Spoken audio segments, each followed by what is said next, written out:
Mic check, Media Monsters on deck. Right now you're watching another edition of Media Monster Club Chats. I'd like to thank all my supporters, everybody that's been backing me throughout this whole mission that Media Monsters has been on. And as you see, I'm bringing nothing but excitement, nothing but something new to the whole club, entertainment, music industry scene. You know what I mean? There's been a lot of people on my camera over the last couple of months. I've been a lot of different places. It's been a really, really incredible experience. So once again, thank you for supporting Media Monsters, and hopefully everybody continues to tune in. Right now, I have a very special guest on my show. Okay, he is a established R&B soloist, somebody that I've known for a number of years. All right, I'm gonna introduce my guest. This is my homie right here, T. Roy. What's going on, baby? All right, I'm good. All right, taking it light. Yeah, man. So, you are an R&B soloist with a little twist. Yes. Cause I see you got like you got a little street swagger. You know what I'm saying? You know, that's just natural. You know what I mean? Right. A little street swagger. But then again, you know what I'm saying, you got a voice too. Yes. So listening to your music and seeing your package, I think that, you know, you're going to bring something exciting to the industry and something real, because from knowing you, this is how you are. This is not like an industry package where, you know, let's make this guy look tough, he can sing, or let's make this tough guy try to sing. You know what I mean? You just you. You know what I'm saying? You're from YO. No you doubt. just you. But you know what I'm saying? You have a very unique style, and I think once your music gets exposed, you team up with the right producers and the right management and everything like that. It's just no stopping you, homie. Yes. It's no stopping. No doubt. No doubt. So let's get into letting our viewers know about this new single, which is tearing up the clubs right now. It's called Million in the Bank. Million in the Bank. Yeah. All right, now Million in the Bank. Million in the Bank can mean a lot of things. Okay. Right? Yeah. Now, this is my show, so we can really talk about what a million in the bank means in the song. You know what I mean? All right. You know what I mean? We keep it clean, but we can Okay. let the people know what's a million in the bank, because it's something about Shorty got a million in the bank. Well, it started off, I was in the strip club. Okay. I was in the strip club and I was watching, just watching, you know, what was going on in there. Right. And I just started, you know, looking at the pretty body parts that, you know, people had in there. Right. And I just thought about writing something about really a party joint that everybody can really vibe to and, Right. you know, and do their thing to. So, you know what I mean? It was kind of, that's where the concept came from. And I wrote it actually in the strip club, Okay. you know?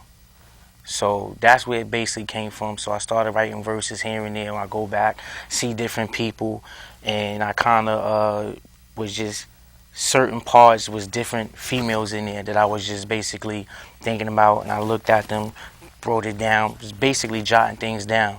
Then when I got home, I kind of put it together, but I had to find the right beat. So when I found the beat, it was just perfect to it. Okay. So Shorty got a million in the bank. Yeah.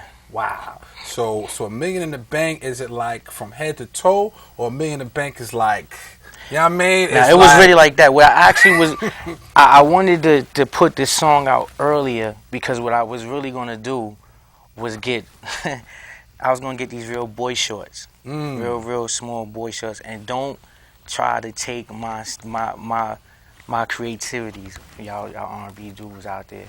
But it's too late though, but I could put it out there. Yeah. I wanted to get some boy shorts, and I was going to put Million in the Bank on there and give them out to all the females. Gotcha. You know what I'm saying? Real tight ones. Right. So, you know, if you're at the strip club, that'll be on there, you know what I'm saying, when you see that. Or if you at the beach, Right. you know, just something for us guys to look at. Right, And then you right. think about it, you put your own million in the bank, it's like, wow, she do got like a million in the bank. Right. You know, Yeah. so- It's a hot single. It's a hot concept. So definitely, along with your marketing strategy, which will include the T-shirts, the boy shorts, and everything else, I think it's something that it's not derogatory towards women. The whole song it's a good song. It's not. I don't see anything derogatory. I don't see anything disrespectful. It's also, let me cut you. It's also basically too that a female could feel good about herself. Right. You know what I'm saying? When she walks around and she got a chest sticking out. She feeling good. You know what I'm saying? And I just tell all the dudes, if you do see it, just clap, just give her applause. Right. When she walk by. No doubt. No doubt. So let's go into the video shoot, because I got the phone call from Tri-State Jericho, which your single is featured on his upcoming album that he's formulating. So shout out to Tri-State Jericho. No doubt. He's getting ready to take it to another level.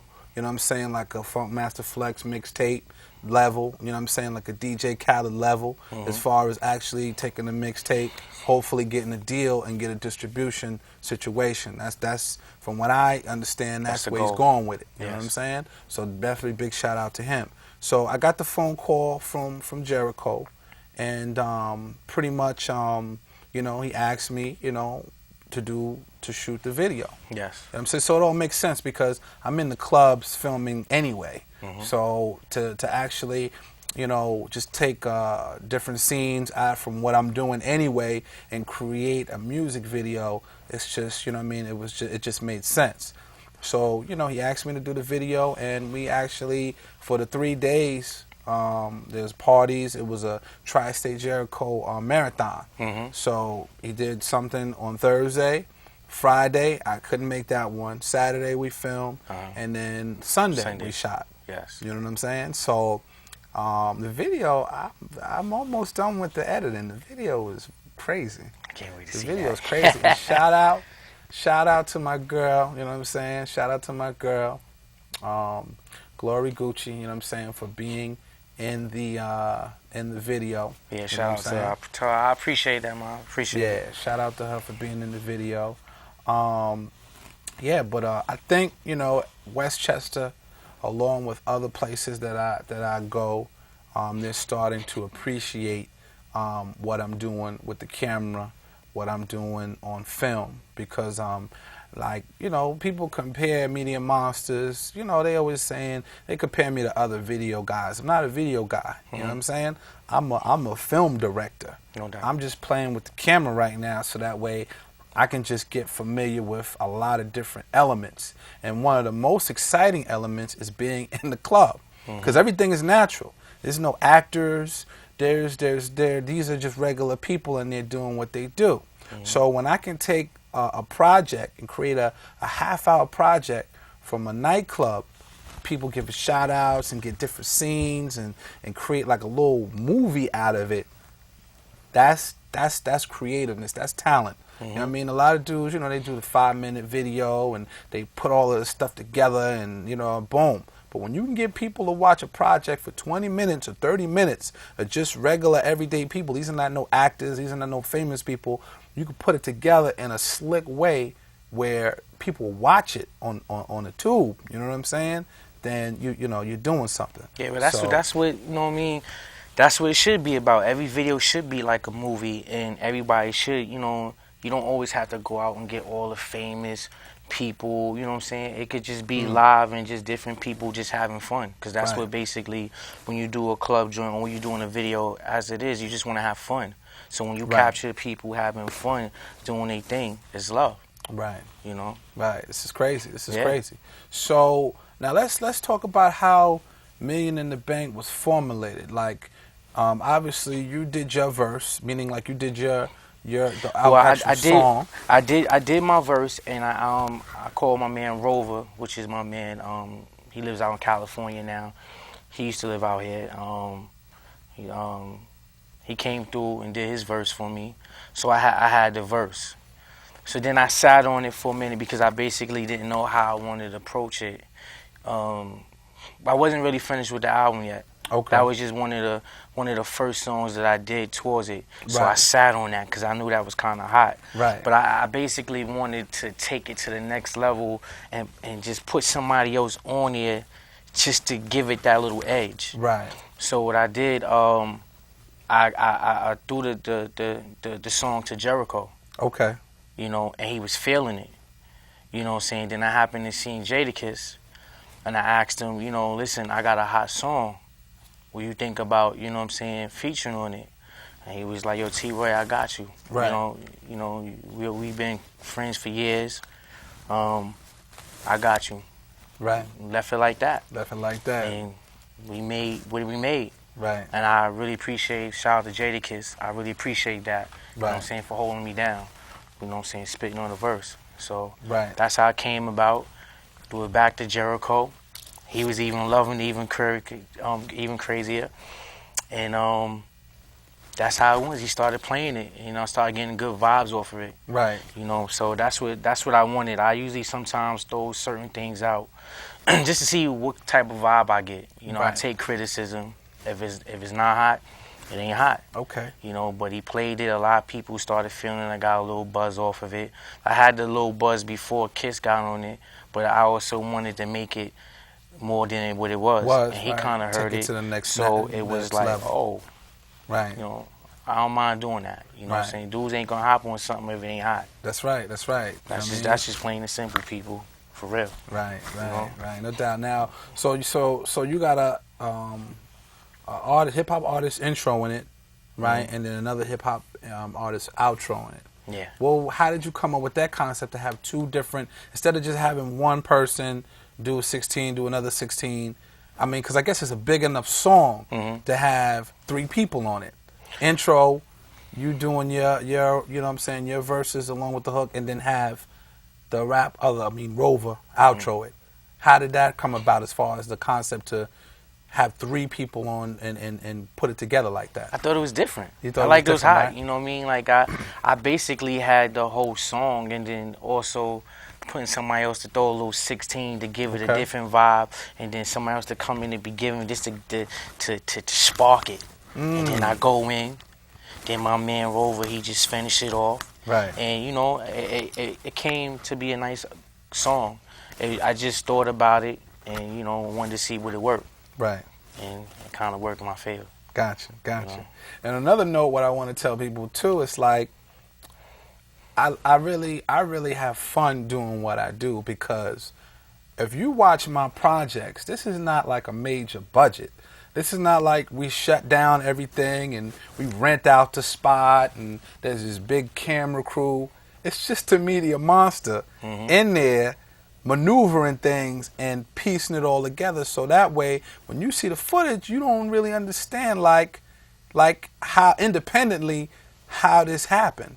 But like I said, with my creative process with doing things, I'm trying to take this game to a whole nother level. I'm trying to make movies, music videos. Like I said, me playing around with TV and just being, like I said, introduced to this industry, I have a bigger agenda. Yeah. You know what I'm saying? As far as to definitely take this to a whole nother level. So pretty much, when you see the video is crazy. And like I said, these are not actors, people. These are and we didn't stop the club, we didn't stop the party or cut. Let's do it all over again. This is all natural flow. This is just me in there with the camera. All right, run it. Let's go. You know what I mean? And then you know, and then the editing process, just putting it together. It's basically like a freestyle. Right. You just freestyling the whole thing, going through and just doing what you do. Right. Right. Yo, actually, that's hot. That's what I'm gonna do. This is what I'm gonna do. This is a new phase that I'm gonna start. It's gonna be called freestyle filming. You know what I mean? Yo, that just popped in my head. Man. Media Monsters, freestyle filming. Meaning like there's no actors, there's no cuts. All it is just natural flow. Wherever you are, you take the footage, you edit it, you put it together, and that's just what it is. That's hot. You know what I mean? And that's different. No doubt. Good look, that's baby. different. That's hot. Go look. So now, originally, like you're originally from Yonkers? You're originally from I was born and raised. I was from Warburton. Okay, Warburton. Okay. In Yonkers. I live on Warburton. I still live in Yonkers. You know, I moved around a lot when I was younger. I moved from Warburton, moved to Vallejo, California, like in '87 for like a year with my moms. And then we came back, moved to the Bronx for a little while. Then I came back to Yonkers. So I came back in my junior high school year. Right. And I've been here since. Okay. So, you know what I mean? I just been doing my thing. I've been doing music really since I was about 19. Okay. And I remember R. Kelly. Okay. That's the piper. That's my that's what sparked favorite it. R&B artist. That's Like, what sparked it. as far as Michael Jackson, I'm not talking about the early days. I'm talking about when I became a teenager. Right. R. Kelly was that dude, and that 12 play album would just Yeah. grab me. So I used to, try to sing some of the songs that he had and everything like that.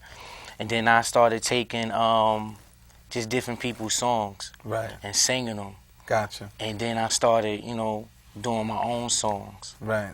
So that's how it basically came about, and I just kept going with it. Mm. I did numerous shows. I did more shows than actually being in the studio doing songs. Right. Okay. I did everything in New York, from the Pyramid to Trident Club. What's the other one in the Village? The Village Underground. Right. I did all the shows in New York, and that's how I kind of stayed afloat, because I always was in showcases doing. Right. Started from the back, because when you first do showcases and nobody know who you are and you don't have a name, you start. It might be from number 1 to 20. 20, you don't want to be there, because 9 out of 10, mostly everybody is leaving after 20. Right. You understand?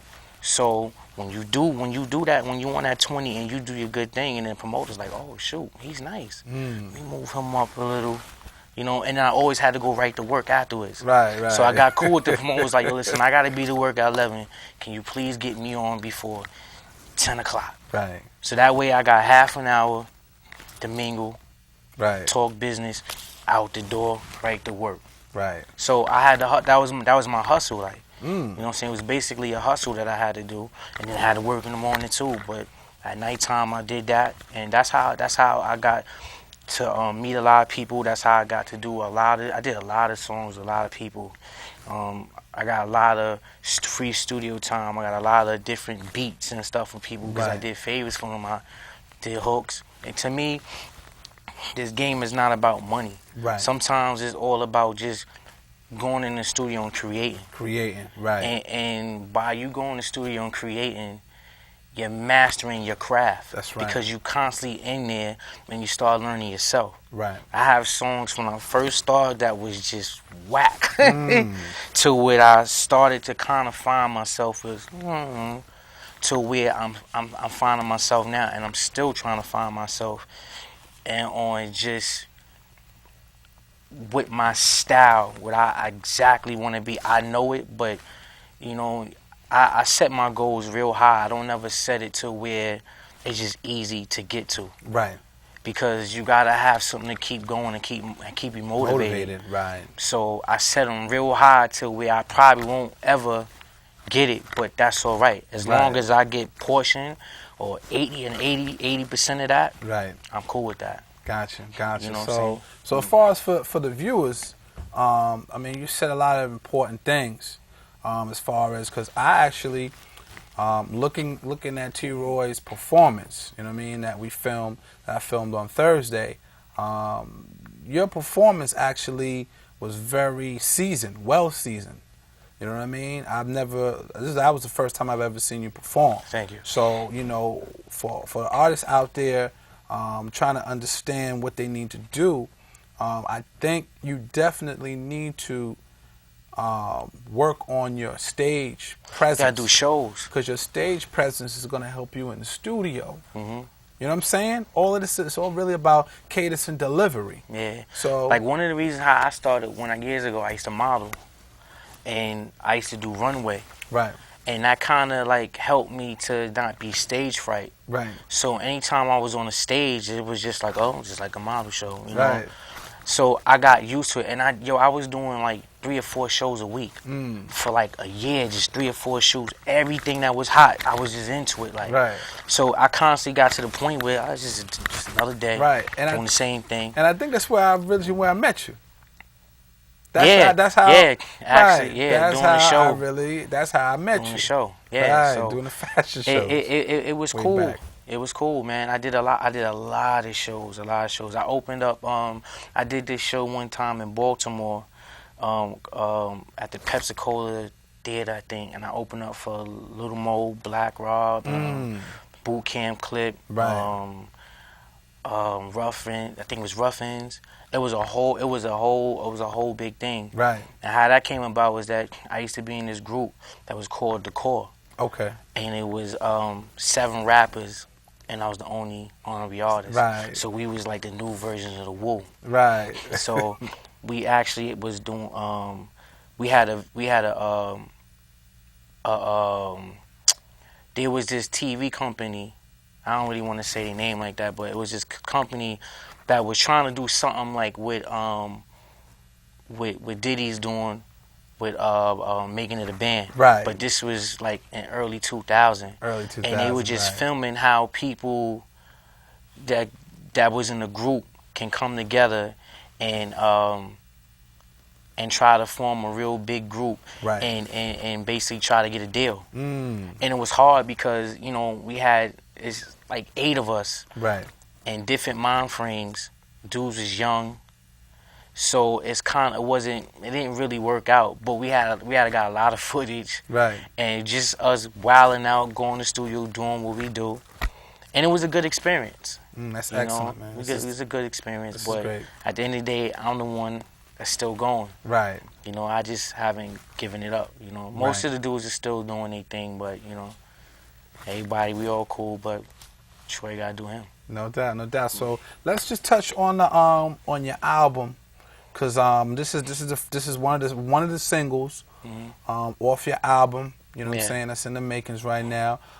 Do you have a concept for the album? Like, is it more party joints? Is it something for the ladies? Something for the streets? Like, what direction are you going in, or you just doing you? Meaning, like, whatever you feel, that's what you're creating. How you formulating this album? Actually, the album's called Doing Me.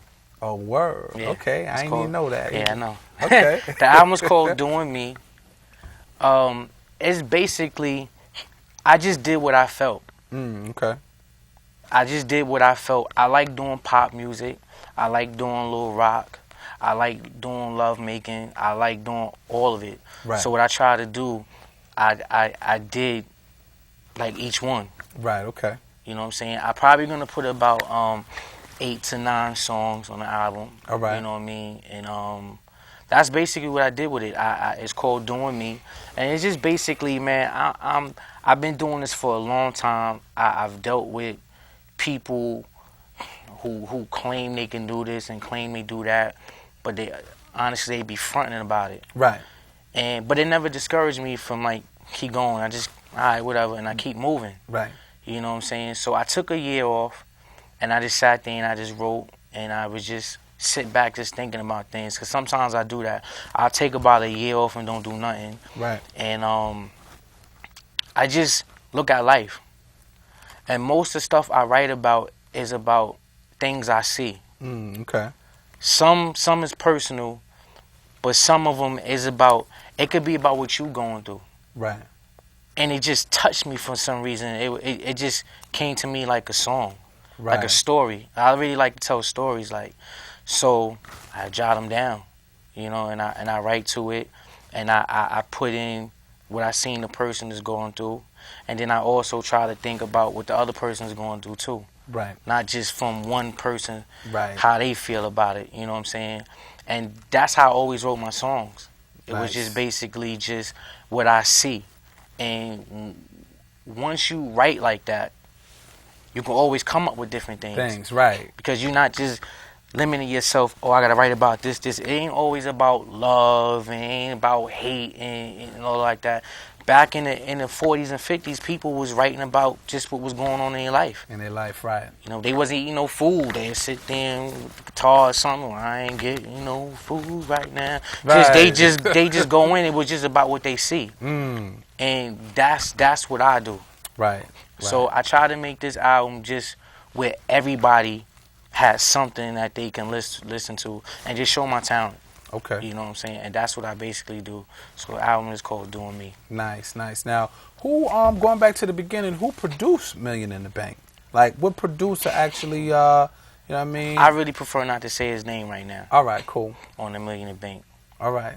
Still, you know, some things with that. You know, I don't want to mention that person's name. Right. But the person got paid for it. So all right. we're all good. Right.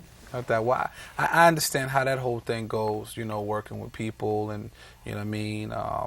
Things kind of not being what you would expect how them to how you would expect them to handle the business part.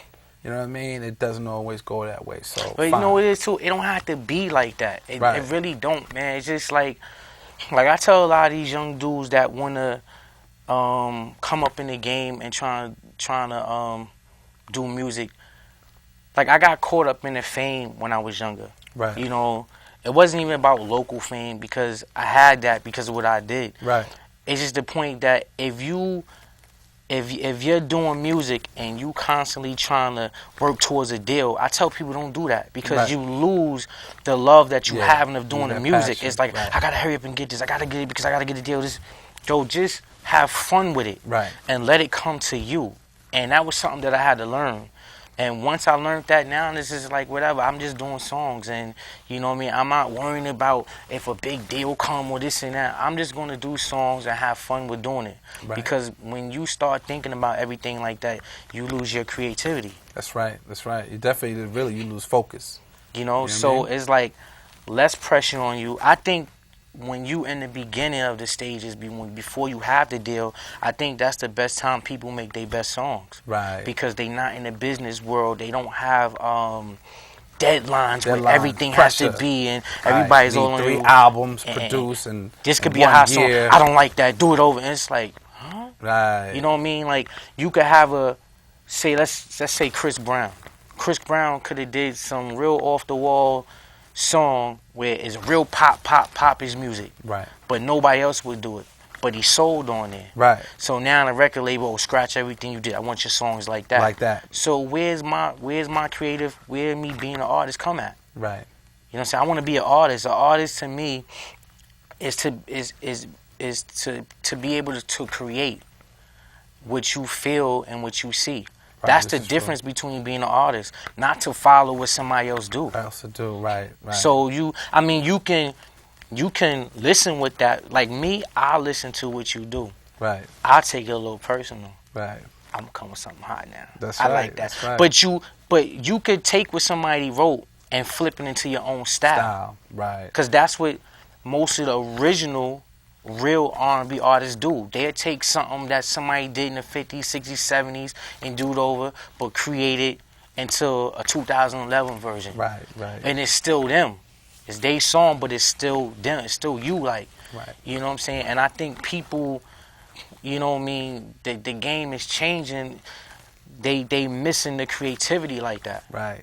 You know? No doubt. So so before we wrap this session up, this edition of Media Monsters, let the viewers know how they can check out your music, you know, whether it's your YouTube, MySpace, your Facebook page, you got an email. If anybody want to do features with you, you know what I mean, or, you know, throw some beats at you, let the public know how they can reach you. Right now, I have MySpace, is MySpace RB Troy at MySpace.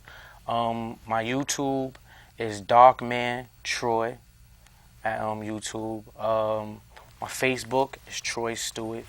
You know, right now. So that's all I really have right now. That you can get contact with me, or you can get contact with my man Rhythm right here. Yeah. You can always get in contact with me. My album, I'm trying to push it for October right now. I'm still in the mix of getting everything mixed down, getting everything properly done right now. So actually, when I leave here tonight, that's what I'll be doing. Gotcha. Getting all that stuff done. So you'll start hearing a little more about me. I'm gonna start throwing more information out as I get closer to putting out the album, so everybody have a chance to get to me. All right. Now, once again, man, I'd like to thank you for coming on Media Monsters it, Club Chats. For the viewers out there, you know what I'm saying? I'd like to thank you for watching Media Monster Club Chats. Once again, it was a magnificent show. Everybody stay tuned. Peace.